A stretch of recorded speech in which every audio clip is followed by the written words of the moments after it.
नमस्कार, मी विदुला. डायबिटीज पर चर्चा या आमच्या टॉक शोमध्ये मी तुम्हा सर्वांचं मनापासून स्वागत करते. आधुनिक जीवनशैली आणि ताणतणाव यामुळे मधुमेहाचे रुग्ण वाढत आहे. जागतिक आकडेवारीनुसार भारतात मधुमेहाचे रुग्ण सर्वाधिक आढळल्याने भारताला मधुमेहाची राजधानी म्हणून देखील ओळखले जाते. याच गोष्टी लक्षात घेऊन भारतीयांमध्ये मधुमेहाविषयी जनजागृती व्हावी म्हणून भारतातील सुप्रसिद्ध डायबेटोलॉजिस्ट आणि एंडोक्रोनॉलॉजिस्ट यांच्या मार्गदर्शनातून डायबिटीज पर चर्चा यासारखा अनोखा उपक्रम सुरू करण्यात आला आहे. या उपक्रमाअंतर्गत भारतातील सुप्रसिद्ध डायबेटोलॉजिस्ट आणि एंडोक्रोनॉलॉजिस्ट आपल्याला डायबिटीसची लक्षणे, उपचार आणि निरोगी जीवनशैली याबद्दल अधिक माहिती देतील. याच पार्श्वभूमीवर आज आपल्यासोबत आहेत भारतातील तसेच पुण्यामधील सुप्रसिद्ध डायबेटोलॉजिस्ट डॉक्टर रवींद्र किवलकर, डॉक्टर आरती शहादे, डॉक्टर चंद्रकांतराव आणि डॉक्टर सुहास खैरे. नमस्कार डॉक्टर, तुम्हा सर्वांचं मी मनापासून स्वागत करते. माझा पहिला प्रश्न डॉक्टर रवींद्र किवलकर यांना आहे. डॉक्टर, मधुमेहाला सायलेंट किलर का म्हणतात आणि मधुमेहाचे किती प्रकार आहेत? मधुमेहाला सायलेंट किलर किंवा छुपा शत्रू किंवा छुपा कातील असं म्हणतात. याचं कारण म्हणजे कुठलंही लक्षण न देता, पूर्वसूचना न देता आगंतुकपणे हा पावला चोर पावलांनी आयुष्यात शिरतो. आता बऱ्याच लोकांना काही लक्षणं नसतात.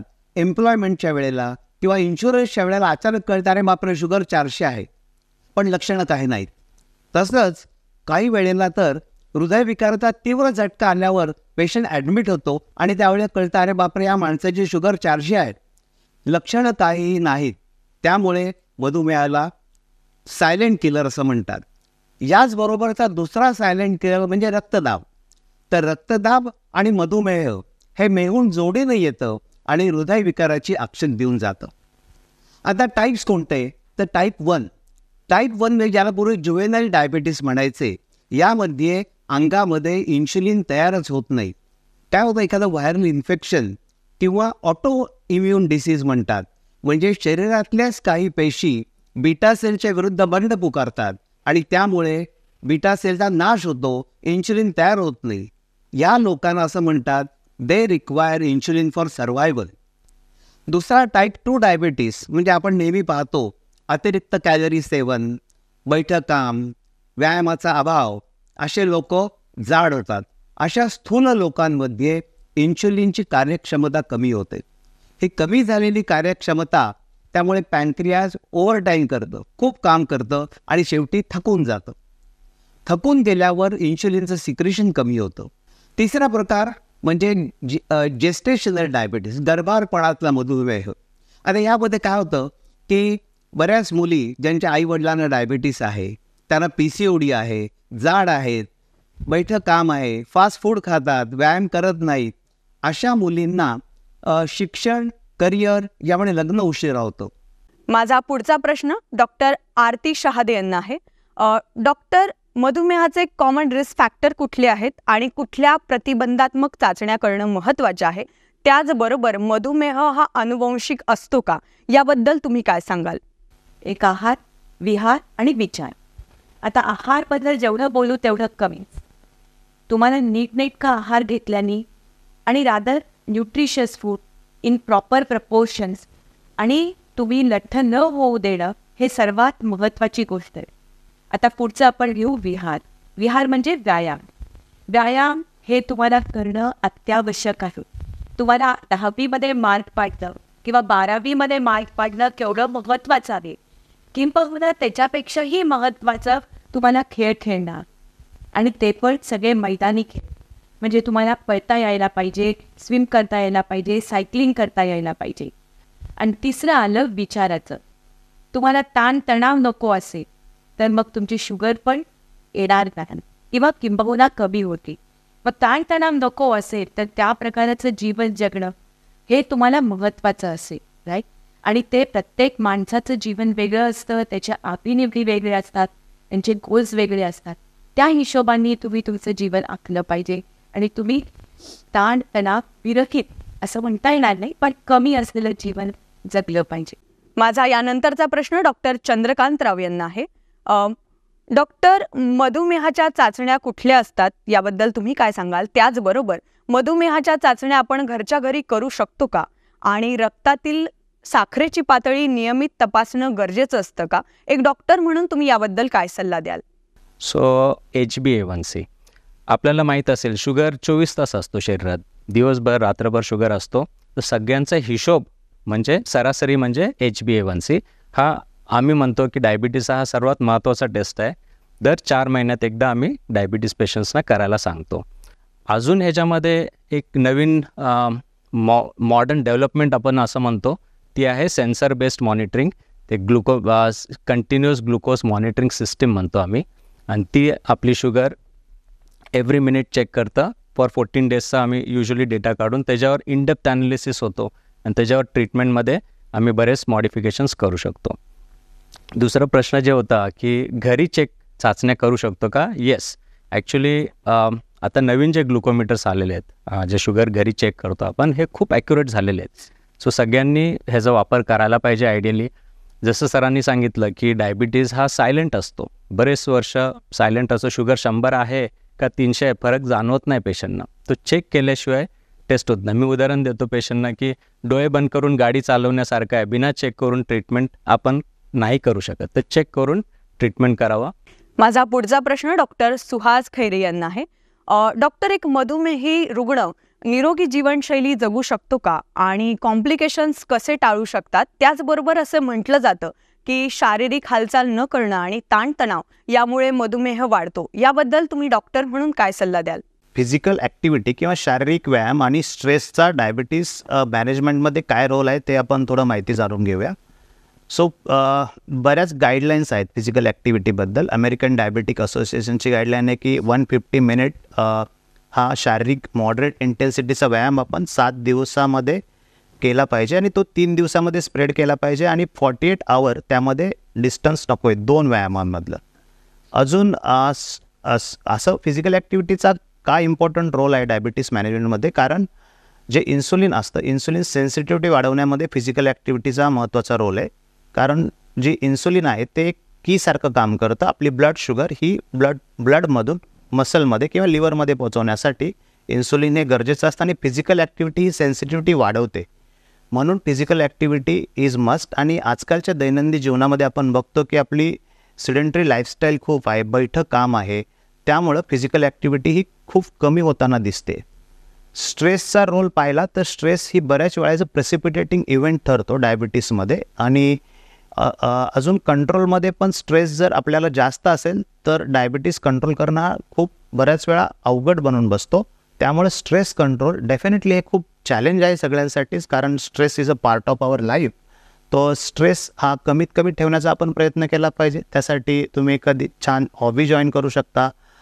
Listening to a good music, maybe you can have एखादं चांगलं खेळ खेळू शकता आणि अशा प्रकारे आपण डायबिटीस हा चांगल्या प्रकारे मॅनेज करू शकतो.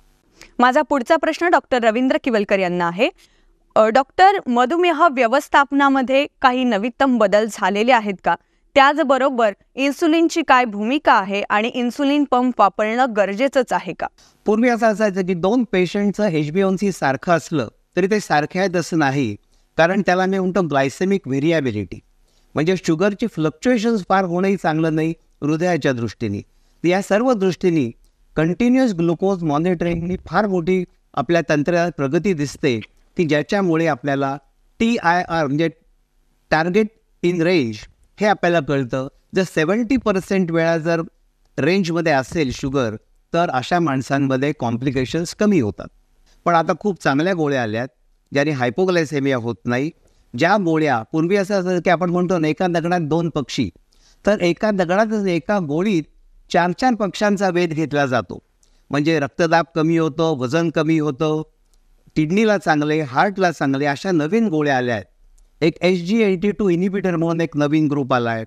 त्याचबरोबर एक ओरल सिमाग्लुटाईड म्हणून औषध आलं आहे, ज्या औषधामुळे वजन चांगलं 5-10 किलो कमी होतं. म्हणजे माझ्या 1-2 पेशंटची तर गुडघ्याची सर्जरी वाचली, त्यांचं 10-15 किलो वजन कमी झालं. या गोळ्यांमुळे लिव्हरमधलं फॅट कमी होतं, किडनीला चांगल्या, हार्टला चांगल्या, अशा या गोळ्या नव्या आलेल्या आहेत. त्याचबरोबर नवीन इन्सुलिन खूप आलेली आहे. जे पूर्वी अगदी ॲनिमल इन्सुलिन असायचं, त्याला बोवाईन, पोर्साईन व ह्युमन जेनेटिक इंजिनिअरिंगने इन्सुलिन आली. आताची नवीन इन्सुलिन आपण डिझायनर इन्सुलिन म्हणू. बरेच लोक इन्शुलिन घ्यायला तयार होत नाहीत, रिलक्टंट आम्ही म्हणतो. त्यांना सांगितलं इन्शुलिन, ते नको डॉक्टर सवय होईल. तर सवय व्हायचा प्रश्न नाही. तुम्हाला जेवायची सवय झाली म्हणता का तुम्ही, जेवण आवश्यक आहे. तसं जर तुमची साखर या गोळ्यांनी कंट्रोल झाली नाही, आपल्या अंगातल्या बीटा सेल पेशी नाश पावलेल्या असल्या तर इन्शुलिनला पर्याय नाही. त्यामुळे लोकांनी इन्शुलिन जर डॉक्टरांनी सल्ला दिला तर जरूर घ्यावं. माझा पुढचा प्रश्न डॉक्टर आरती शहादे यांना आहे. डॉक्टर, मधुमेही रुग्णांनी उपवास करणं गरजेचं असतं का? विशेषतः नवरात्री किंवा रमजान सारखे दीर्घकालीन उपवास, यामध्ये औषधांचे काय महत्त्व आहे? त्याचबरोबर इन्सुलिन घेणं कितपत गरजेचं आहे? खूप नाजूक असते त्यांची परिस्थिती. किडनी, हृदय हे सगळे आम्ही सांभाळत आमची रोज गाडी चालत असते. असा नाजूक पेशंटना आम्ही शक्यतो त्यांचे रोजचे जे खायचे आणि व्यायामाचे वगैरे किंवा औषधाचे त्याच्यात बदल करायला आम्ही शक्यतो नकार देतो. पण काही असले पेशंट सोडले तर बाकी सगळे लोक जेव्हा उपवास करायचं म्हणतात तर त्यांनी आयडियली उपवास करायचं सुरुवात करायच्या काही दिवस आधी आम्हाला भेटणं हे गरजेचं असतं. मग दीर्घकालीन उपवासामध्ये काही आम्हाला बदल करून द्यावे लागतात ते, कारण त्याचं जेवण कसं आहे त्याच्यावरनं अवलंबून असतात. फॉर एक्झाम्पल तुम्ही रमदान म्हटलं, रमदानमध्ये तुम्ही सकाळी जेवता आणि संध्याकाळी जेवतात, मध्ये काही तुम्ही खात पितात, त्यामुळे तुमचे सकाळी आणि संध्याकाळी जे शुगर खाल्ल्यानंतर वाढतात त्याच्यासाठी मला इन्सुलिन म्हणा किंवा गोळ्यांमध्ये असे फरक मला करून द्यावे लागतात. खूप लॉंग ॲक्टिंग मेडिसिन्स वगैरे मला देता येत नाहीत त्या काळास. त्यामुळे मला औषधं आधी बदलून त्यांचे उपवास सुरू होतात त्याच्या बरोबरीने त्यांना औषधं पाणी बदलायला मला सांगावं लागतं. तर हे साबुदाणा वगैरे जी तुमची शुगर फटकन वाढते, त्यामुळे जर मी गोळी कमी दिली असेल आणि तुम्ही साबुदाणा जर खात असाल तर ते शुगर वाढेल, कमी नाही होणार. त्यामुळे तिसरा पॉईंट असा येतो की तुम्ही घरी शुगर करत राहणे आणि तुमचं जेव्हा अन्न बदलतं तेव्हा आम्ही जर औषधं बदलले असेल तर त्याला ते सुसंगत आहे की नाही हे बघून जर जास्त कमी होत असेल तर ते परत औषधं बदलावं लागतं. त्याच्यासाठी माघारी तुम्हाला आमच्याकडे येणं गरजेचं राहतं. हे असं सगळं तुम्हाला उपवासाचं व्यवस्थापन करावं लागतं. माझा पुढचा प्रश्न डॉक्टर चंद्रकांत राव यांना आहे. डॉक्टर, एखाद्याला मधुमेह झाल्यास किंवा मधुमेह होण्याचा संशय असल्यास मधुमेहासोबत जगत असताना त्याच्या भावनिक आणि मानसिक परिणामांवरती काय बदल होऊ शकतो, याबद्दल तुम्ही काय सांगाल? जर आपल्याला डाऊट आहे की मला डायबिटीज आहे की नाही, तर पहिलं माझं सजेशन राहील चेक करून कन्फर्म करा, अंदाज लावायचा नाही. हा खूप इम्पॉर्टंट आहे, कारण आम्ही बरेच पेशंट्स बघतो त्यांना डायबिटीज आहे, त्रास नाही आणि अनेक वर्ष असंच निघून गेलेत. So there is a delay in diagnosis. So हा फर्स्ट पॉईंट आहे, चेक अँड कन्फर्म. डॉक्टर जेव्हा रिपोर्ट बघतो, डॉक्टर पेशंटला तपासतो, तर पहिलं काय बघतो, कुठल्या टाईपचा डायबिटीज आहे हा एक ठरतं. So as sir sed, there are many types, there are more than 100 types of म्हणजे 100च्या वर प्रकार आहेत डायबिटीजचे. कॉमन आहे टाईप 2 भारतात, आणि टाईप 2 जर असेल तर डॉक्टर तसं तुम्हाला गाईड करतील. आणि जर तुमचे रिपोर्ट्स निगेटिव्ह आहे तर चांगली गोष्ट आहे, पण तुम्ही दरवर्षी ॲन्युअल स्क्रीनिंग हे करत राहावं, कारण ही आज नाही तर उद्या जर आपली रिस्क फॅक्टर आहे, माझ्या आईबाबांना डायबिटीज आहे किंवा मला ओबेसिटी आहे, वेट जास्त आहे, माझे रिस्क फॅक्टर्स असतील तर पुढे होतोय की नाही ह्याच्याकडे लक्ष देणे. सो हा ॲन्युअल स्क्रीनिंग वी सजेस्ट, आम्ही सगळ्या बरेच पेशंटना सजेस्ट करतो. माझा पुढचा प्रश्न डॉक्टर सुहास खैरे यांना आहे. डॉक्टर, विशेषतः सामाजिक कार्यामध्ये जेवत असताना किंवा कुठल्याही कार्यक्रमामध्ये जेवण करत असताना मधुमेह रुग्णांनी कुठली काळजी घेणं महत्त्वाची आहे आणि कुठले पदार्थ मधुमेह रुग्णांनी खावेत आणि कुठले पदार्थ नाही खावेत, याबद्दल तुम्ही काय सांगाल?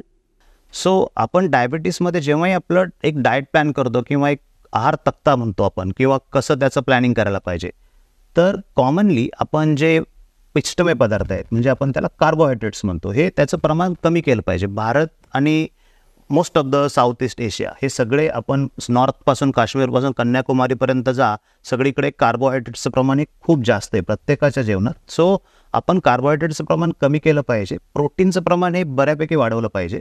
Salads are very important. तर सॅलड्समध्ये कोकुंबर असेल, टोमॅटो असेल, तर कॅरेट असेल, ह्या गोष्टीचं सेवन आपण वाढवलं पाहिजे. दुसरी महत्त्वाची गोष्ट, जर सोशल गॅदरिंगमध्ये तुम्ही गेले तिकडे बऱ्याच वेळा काही गोष्टी अनअवेलेबल असतात, म्हणजे आपण टाळू शकत नाही.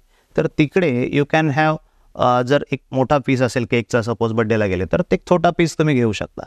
पण ते पण तुमचं डायबिटीस किती कंट्रोल आहे, तुमच्या डॉक्टरांच्या सल्ल्यानं ह्या गोष्टी तुम्ही आधी अधोरेखित केल्या पाहिजे, त्या आधी प्लॅन केल्या पाहिजेत की मी किती प्रमाणात गोड खाऊ शकतो, आत्ता माझी साखर किती कंट्रोल आहे, आणि त्यानंतरच आपण ह्या गोष्टी पाळू शकतो. पण एक जनरल थंब रूल म्हटला तर आम्ही प्लेट मेथड म्हणतो की तुम्ही एक प्लेटमध्ये तुम्ही 1/4 तुम्ही सॅलड्स खा, 1/4 तुम्ही प्रोटीन खा, 1/4 तुम्ही तुमच्या सब्जी खा, सगळ्या तुमच्या भाज्या असतील त्या खा, आणि शेवटचा एक भाग तुम्ही मग कार्बोहायड्रेट म्हणजे तुमची पोळी असेल, राईस असेल, थोडा असं खा. सो आपण एक पूर्ण समतोल साधू आणि ओव्हरऑल आपल्या डायबिटीस मॅनेजमेंटमध्ये हा आहाराचा रोल हा एकदम इम्पॉर्टंट आहे, आणि तो आपण प्रॉपरली आपण प्लॅन करू शकतो. डॉक्टर, आज तुम्ही इथे आलात आणि इतकी महत्त्वपूर्ण माहिती तुम्ही आमच्या प्रेक्षकांना दिली.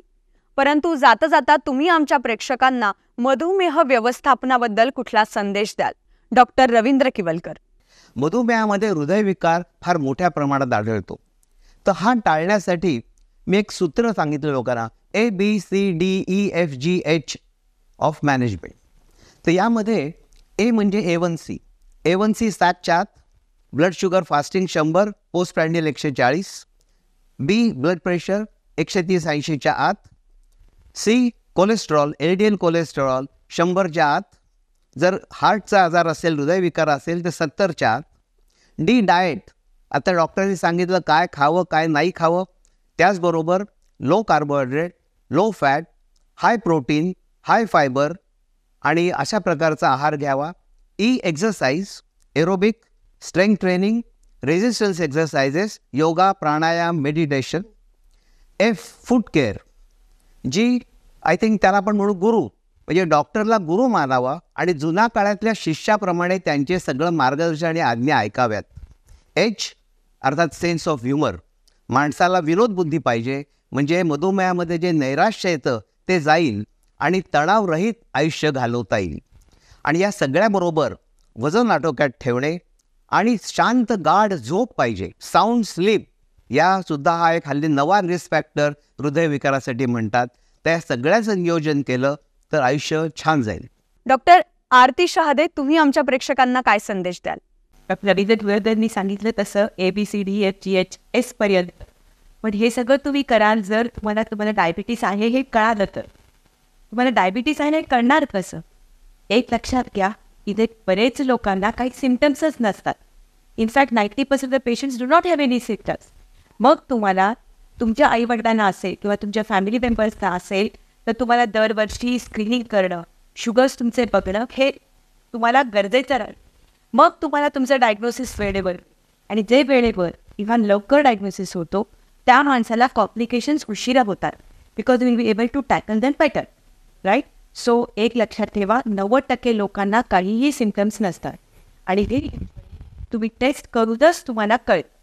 मग जर सिम्पटम्स असतील तर ते कुठले असतील? रात्री लघवीला खूप वेळा उठावं लागतं. बरेचदा असं वाटतं की नाही वय झाल्यावर आपण खूप वेळा उठतो. नाही, तसं नाही आहे.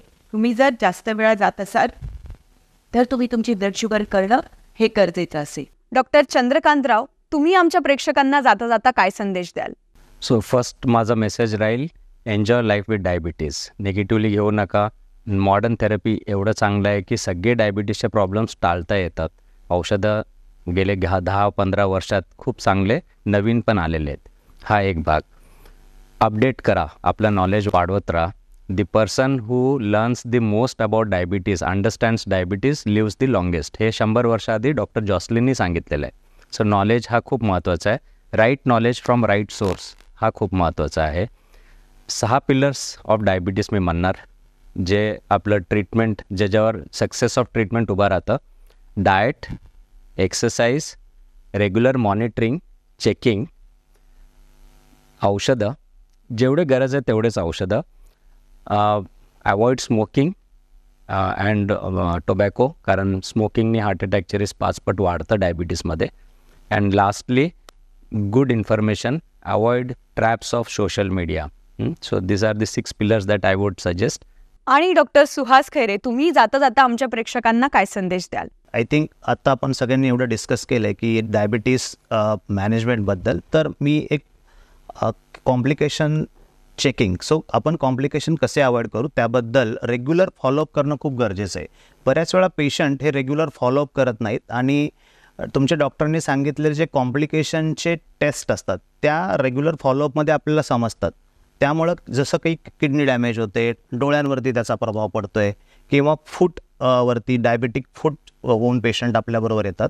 तर हे सगळे कॉम्प्लिकेशन टाळण्यासाठी आपण आपलं HbA1c बिलो युजली 6.5 और 7 आपण म्हणतो हे ठेवणं अत्यंत गरजेचं आहे. आणि असं जर ठेवलं तर डायबिटीससोबत एक सुखी आयुष्य आपण नक्कीच जगू शकू आणि डायबिटीसचा मग आपल्याला बाऊ करायची जास्त गरज राहणार नाही. प्रत्येक रोगाचा उपचार हा योग्य माहितीनेच होतो. आम्हाला आशा आहे की डॉक्टरांनी दिलेली माहिती तुमच्यासाठी उपयुक्त ठरेल. तुम्ही सुद्धा अधिक माहितीसाठी आमच्या इंस्टाग्राम, ट्विटर आणि फेसबुकच्या माध्यमातून आमच्या पेजसोबत जोडले जाऊ शकता. डायबिटीज पर चर्चा. आजच्या कार्यक्रमात इतकंच. पुन्हा भेटू नवीन चर्चेसह. तोपर्यंत धन्यवाद.